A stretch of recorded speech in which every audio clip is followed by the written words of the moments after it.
I can't take the WNBA serious anymore. They hate their only cash cow in Caitlin Clark. This is the only league on earth where the players have dated each other. Now they fined Caitlin Clark and Rhyne Howard $30 a piece for just jawing at each other on the court. In a league that prides itself on supporting strong women, the WNBA has once again displayed its true colors by fining Caitlin Clark for the heinous offense of defending herself after a violent altercation with Atlanta Dreams player Rhyne Howard. It appears that strength has requirements, and those requirements seem to vary based on the player. This incident highlights the league's patchy discipline and concerning practice of penalizing what makes basketball appealing while neglecting the actual problems facing women's basketball. There'll be the big talked about moment, Rhyne Howard, Caitlin Clark, jawing back and forth. But there's another example, right? Clark in that moment saying, I'm not scared of you. I'm not afraid. Then giving her a sarcastic. With 17,044 fans crammed into the arena, many of whom had paid a substantial sum of money to see Caitlin Clark perform, the stage was set for drama as the tension reached a climax during the Indiana Fever's revenge game against the Atlanta Dream, where emotions ran high as both teams fought for supremacy on the court. The Fever had lost to Atlanta disappointingly just 2 days prior, and Thursday night's matchup at State Farm Arena was their chance to even the score. What was that about, man? She was saying, don't do that again. But I'm trying to figure out why she gets so mad. I guess because of the push right there. Kind of like a get off me a little bit. But she's holding it right there. Look at the hand checking, right? We got the hand checking going on the hip. Putting it on the chest. How you hand checking? You can't hand check. This isn't the 80s. What are we doing? Hold on, man. She's hand checking right here. Then Caitlin trying to get by, right? But her hand's still there. Her hand's still there. She up here hand checking. Yeah, get up off me, man. During the intense 81-76 triumph for Indiana, there was a masterclass in competitive basketball as well as an eye-opening look at the present WNBA political climate. In a showdown that would define not only the game but also the league's following response to competitive fire, Clark found herself facing Atlanta's Rhyne Howard. The interaction was heated, passionate, and fundamental to what makes basketball so captivating. Everything you would expect from two top athletes vying for every possession in a pivotal game. I just don't know what it is about giving Caitlin Clark foul calls that has the referee so averse, but calling more on her. And basketball is so mental. Like when you get into someone's head, it can really mess the rest of their game up. It can mess the momentum up. Instead of giving in or running for cover from referees, Clark maintained her position with a kind of backbone that has defined her entire career in a moment that should have been hailed as competitive excellence. Howard, hoping to establish dominance and possibly shake the league's biggest star, initiated contact that went beyond the usual bounds of basketball competition. Clark gave Howard a direct look and said, "I'm not scared of you," which aptly captured her fearless attitude to the game. In case you're wondering what Caitlin Clark said just there was, "I'm not scared of you." She's going to have to wear a hard hat this season. I mean, seriously.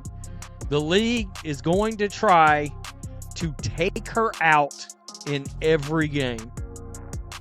If you're having fun, please subscribe. The crowd erupted at this demonstration of rivalry, seeing firsthand the kind of intensity that makes professional sports appointments on television.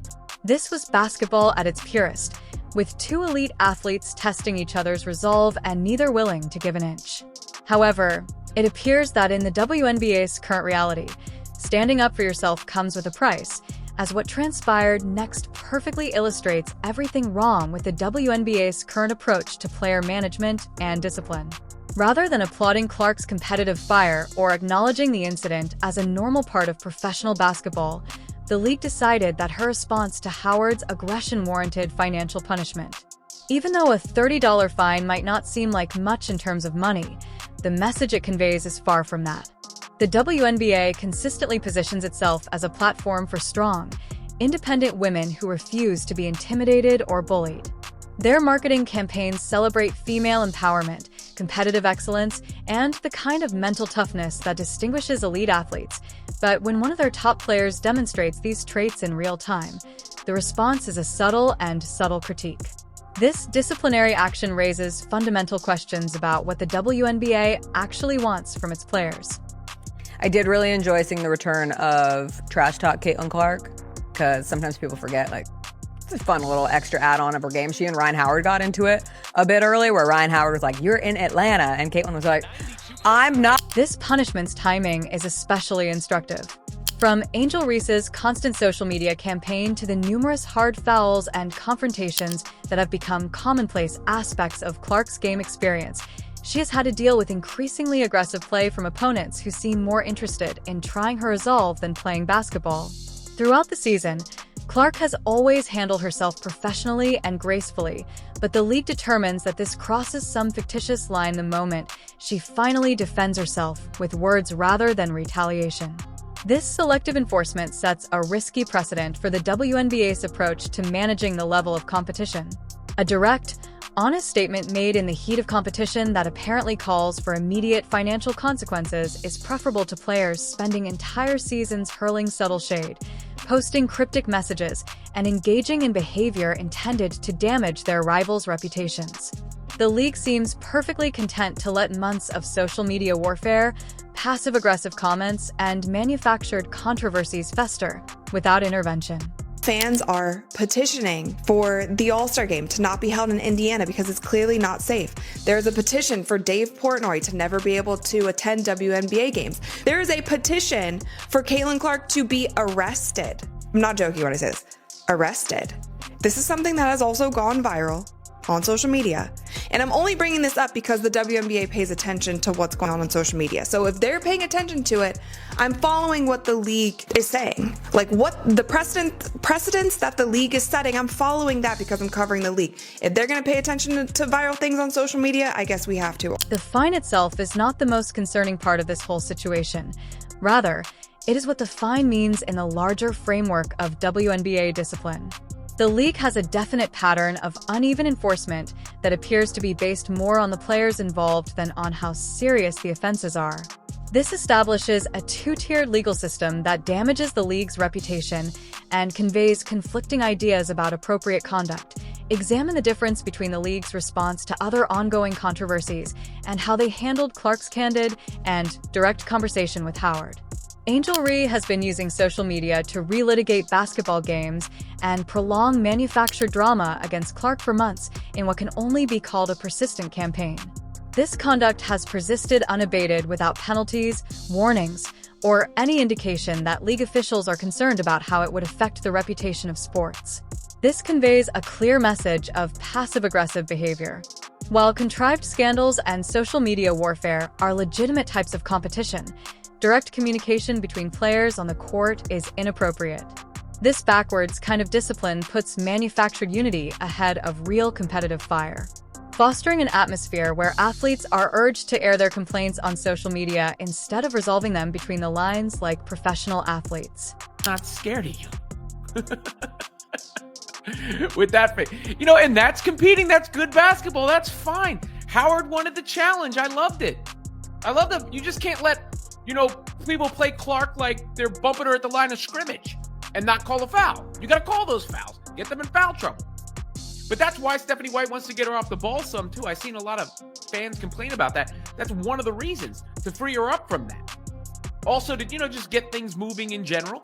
And then she can command the offense down the stretch in crunch time. If we find someone for standing up for themselves while ignoring months of social media drama, we're essentially telling aspiring basketball players that direct confrontation is worse than behind-the-scenes manipulation and that honest communication is more dangerous than passive-aggressive campaigns meant to harm reputations. This double standard becomes even more problematic when we consider the wider implications for young fans watching the league. This incident fits into a troubling pattern of how the WNBA has handled Clark-related situations throughout the season. The league appears to be torn between protecting their biggest star and trying to appear fair in how they treat all players, which leads to a confusing mix of responses that frequently seem to punish Clark for the very traits that have made her so successful. When Clark receives harsh criticism that obviously crosses the line from basketball play into personal targeting, The league frequently reacts by raising concerns about player safety and implying that particular settings might not be appropriate for competition.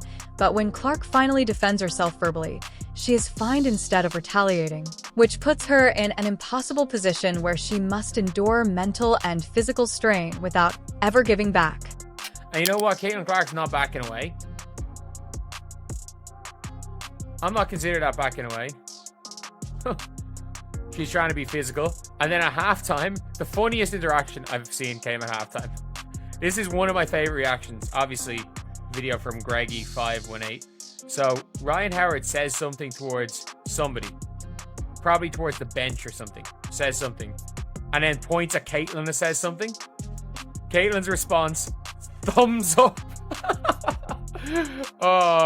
Like, this is what you want. And by the way, these are the time. This is hilarious. Caitlin she's trying to trash talk and Caitlin puts a thumbs up. I will say, the way the league handled the Howard incident also shows how little they truly understand what motivates long-term success and fan engagement. By punishing Clark for exhibiting the exact kind of competitive fire that fans pay to see, the league is effectively punishing the qualities that make their product marketable. This backwards approach to discipline threatens to turn WNBA games into sterile exhibitions where players are afraid to show genuine emotion or engage in the kind of competitive dialogue that has defined basketball for decades. The 17,044 fans who packed State Farm Arena did not come to watch sanitized, emotionless basketball. Rather, they came to see elite athletes competing at the highest level, complete with the intensity, passion, and occasional confrontations that define professional sports at its best. When the league's biggest star is punished for defending herself, other players take notice and modify their behavior accordingly, creating an environment where real competitive fire is replaced by calculated performance meant to avoid disciplinary action. Clark's fine doesn't just affect her. It sends a chilling message to every player in the league about the boundaries of acceptable competitive behavior.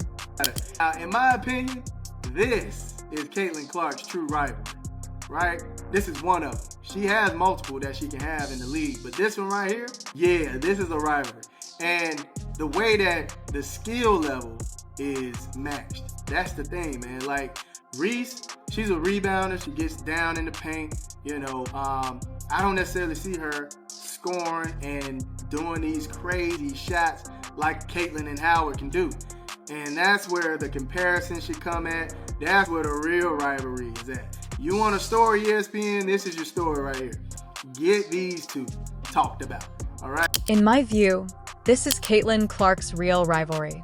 She has a number of rivalries in the league, but this one is the one that exists right now. The way the skill levels are matched is what makes this rivalry work, man.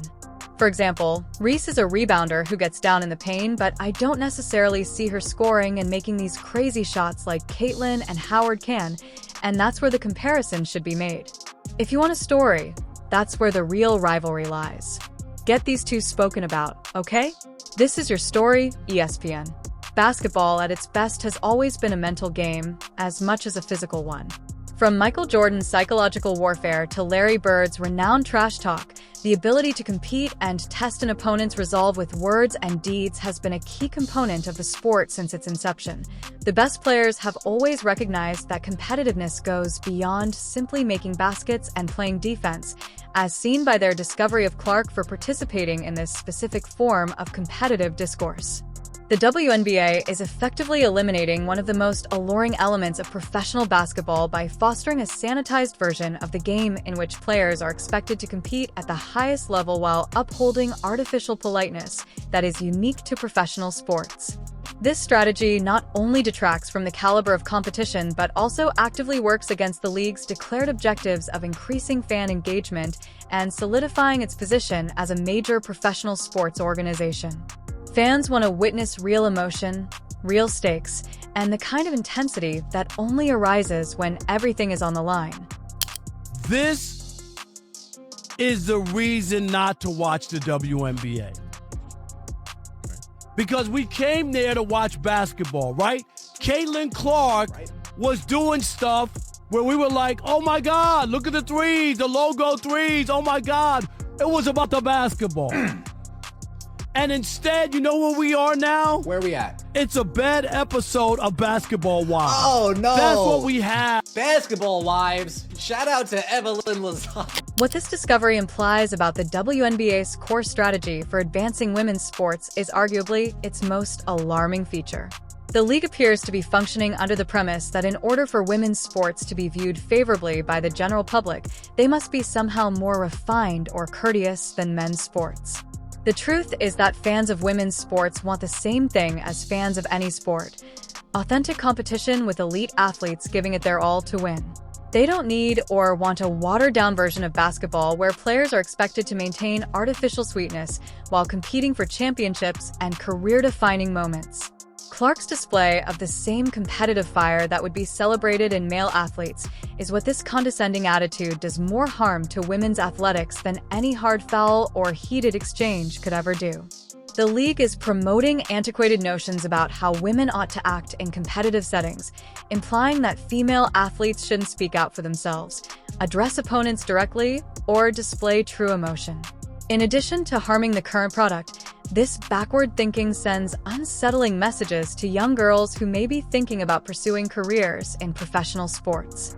By identifying athletes who exhibit tenacity and a spirit of competition, we are teaching the next generation that success is contingent upon circumstances that do not apply to their male counterparts. You know, she's getting a lot of heat for backing down from the Angel Reese situation, which in my opinion was the smartest thing to do, because I'm sorry, anybody that's saying that Caitlin Clark needs to get into someone's face after something happens, they just don't understand the eyes that are on Caitlin Clark, and anything she does gets scrutinized to levels that, you know, the WNBA does not have. She's getting a lot of heat for backing away from Angel Reese when Angel Reese kind of went up and clapped back at her when she fell on the floor. And it's I think that was probably the smartest thing to do. The $30 fine imposed on Caitlin Clark for telling Rhyne Howard, "I'm not scared of you," embodies every flaw in the WNBA's current player management and discipline policies. Despite the league's claims to celebrate strong women, they have punished one of its top players for exhibiting the very competitive ferocity that makes professional sports so alluring. Players can participate in months-long social media campaigns aimed at undermining their rivals, and direct communication between athletes on the court appears to cross the line. This incident exposes a troubling pattern of inconsistent enforcement that seems to prioritize artificial harmony over genuine competition, threatening to sterilize the sport and eliminate the very elements that motivate fan participation. This regressive approach to discipline by blaming Clark for defending herself. The league's handling of this issue sends a disturbing message about what constitutes appropriate behavior for female athletes and reinforces antiquated notions about how women should compete. Until the WNBA acknowledges that competitive fire is an asset rather than a liability, they will continue to disparage their own product and the athletes who make it unique. This is a message to the next generation of players that success comes with conditions that don't apply to their male counterparts.